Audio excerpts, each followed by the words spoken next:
না। আরো জোরে মহব্বতের সাথে আমরা শুকরিয়া করি আলহামদুলিল্লাহ।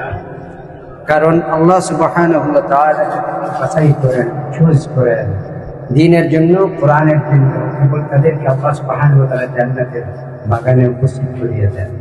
আর যাদেরকে আল্লাহ বাছাই করেন না, পছন্দ করেন না, ভালোবাসেন না, তাদের জন্য তাদের কিসমতে দ্বীনের মধ্যে বরাদ্দ আল্লাহ সুবহানাহু ওয়া তাআলা করেন। রাসূল করিম সাল্লাল্লাহু আলাইহি ওয়াসাল্লাম বলেছেন, দ্বীনের মজলিস পৃথিবীতে যখন কোথাও সাজানো হয়, বান্দা যখন দ্বীনের জন্য, কোরআনের জন্য যখন সে পায়ে হেঁটে শুরু করে মজলিস পর্যন্ত যখন চলে আসে, প্রতিটি কদমে কদমে আল্লাহ সুবহানাহু ওয়া তাআলা দেখেন। এরপরে আল্লাহ সুবহানাহু ওয়া তাআলা ফেরেশতাদেরকে খুশি হয়ে দেখে বলে, আমার ফেরেশতারা, আমার এই বান্দাগুলি একত্রিত হচ্ছে, তার উদ্দেশ্য, লক্ষ্য এবং উদ্দেশ্য কি? ফেরেশতারা যখন বলেন, রব্বুল আলামিন, আপনার এই বান্দাগুলি আপনাকে দেখে নাই, আপনার জান্নাত দেখে নাই, জাহান্নাম দেখে নাই, শুধু আপনার কথা বিশ্বাস করে, নবীজির কথা বিশ্বাস করে, এটা যে জান্নাত, সেই কথা শুনে আল্লাহ আপনার জান্নাতে হাজির হওয়ার জন্য রওনা দিয়েছে। আল্লাহ নবী বলেন, মাজালিসুল ইলম হিয়া রাউযাতুন মিন রিয়াদিল জান্নাহ। ও আমার সাহাবীরা, দুনিয়ার মানুষকে বলে দাও, দ্বীনের জান্নাতে, দ্বীনের বাগান, কোরআনের এবং ওহীর জ্ঞানের আলোচনা যে জায়গায় করা হবে, ওই জায়গা দুনিয়ার কোনো সাধারণ জায়গা থাকে না। আল্লাহ সুবহানাহু ওয়া তাআলা ওই জায়গাটিকে জান্নাতের টুকরা বানিয়ে দেন। মাহফিল যতক্ষণ চলবে, আল্লাহ নবীজি বলেন, এই জায়গা জান্নাতের টুকরা হয়ে যায়। এরপরে ফেরেশতাদেরকে আল্লাহ বলেন, ও আমার ফেরেশতারা, ফাউশহিদুকুম ইন্নী ক্বাদ গাফারতু লাহুম, তোমরা সাক্ষী রেখে যাও, তোমাদেরকে সাক্ষী রেখে আমি আমার আগত সমস্ত বান্দাদেরকে আল্লাহ মাফ করে দিলাম। সুবহানাল্লাহ। তার অর্থ হচ্ছে হাদিসে কুদসি, অথেন্টিক হাদিস অফ দ্য লাস্ট মেসেঞ্জার সাল্লাল্লাহু আলাইহি ওয়াসাল্লাম। শেষ নবীজি, বিশ্ব নবীজি বলেছেন হাদিসে কুদসির মধ্যে, অথেন্টিক হাদিস, কোরআনের পরে যে হাদিসের মর্যাদা, সেই হাদিসে কুদসির মধ্যে আল্লাহ নবী বলছেন যে আল্লাহ পাক ফেরেশতাদেরকে সাক্ষী রেখে তার বান্দাদেরকে মাফ করে দিয়েছেন।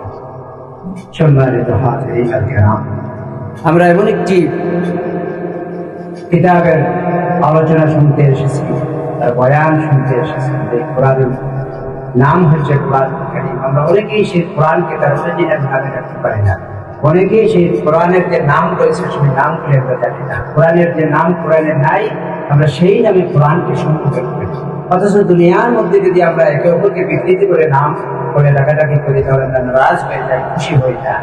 কিন্তু এই আল্লাহর কালাম কোরআন কারীম, তার নিজস্ব নাম রয়েছে, তার ঠিকানা রয়েছে, তার বাড়ি রয়েছে, কিন্তু আমরা কোরআন শরীফ করে বলে সম্বোধন করি। অথচ এই কোরআনের মধ্যে সূরা ফাতিহা থেকে সূরা নাস পর্যন্ত কোথাও দেখাতে পারবেন না যেটা কোরআন শরীফ। আল্লাহ সুবহানাহু ওয়া তাআলা তখন এই কোরআনকে মজিদ করে উল্লেখ করেছেন, ওয়ালাকাদ আতাইনা সাব'আন মিনাল মাসানি ওয়াল কুরআনিল আযীম। আল্লাহ রাব্বুল আলামিন বলেন, নবী, আমি আপনাকে 7টি আয়াত দিয়েছি তথা সূরাতুল ফাতিহা, আর আমি অন্যদিকে কোরআন দিয়েছি। আল্লাহ এখানে কোরআনে আজিম, কোরআনে আজিম বলে কোরআনের নাম করে উল্লেখ করলেন। অর্থাৎ 7টি সূরা যদি ব্যাখ্যা করা হয়, তাহলে কোরআন হয়ে যাবে। আর কোরআনকে যদি কেউ শর্ট করে, সংক্ষিপ্ত করে, তাহলে সূরা ফাতিহা হয়ে যাবে। সেজন্য আল্লাহ নবী বলেছেন, হযরত আবী হুরায়রা রাদিয়াল্লাহু তাআলা আনহু বলেন, আল্লাহ নবী বলেছেন, 104টি কিতাব আল্লাহ সুবহানাহু ওয়া তাআলা নাযিল করেছেন। তার মধ্যে সহিহ 4টি কিতাব আল্লাহ নাযিল করলেন। একটি নাযিল করলেন তাওরাত, নাযিল করলেন হযরত মুসা আলাইহিস সালামের উপরে, জাবুর নাযিল করলেন দাউদ আলাইহিস সালামের উপরে, ইনজিল নাযিল করলেন। এইভাবে করে 3টি কিতাবের মধ্যে এই সূরা ফাতিহার মধ্যে, কিতাবের মধ্যে সূরা ফাতিহার মধ্যে আয়াত নাই। সূরা ফাতিহা শুধুমাত্র কোরআনুল কারীমের ভিতরে আল্লাহ নাযিল করে দিলেন।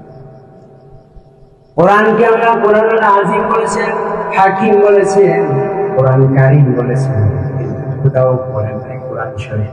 কিন্তু দুঃখজনক করেও সত্য, দুনিয়ার মুসলমানেরা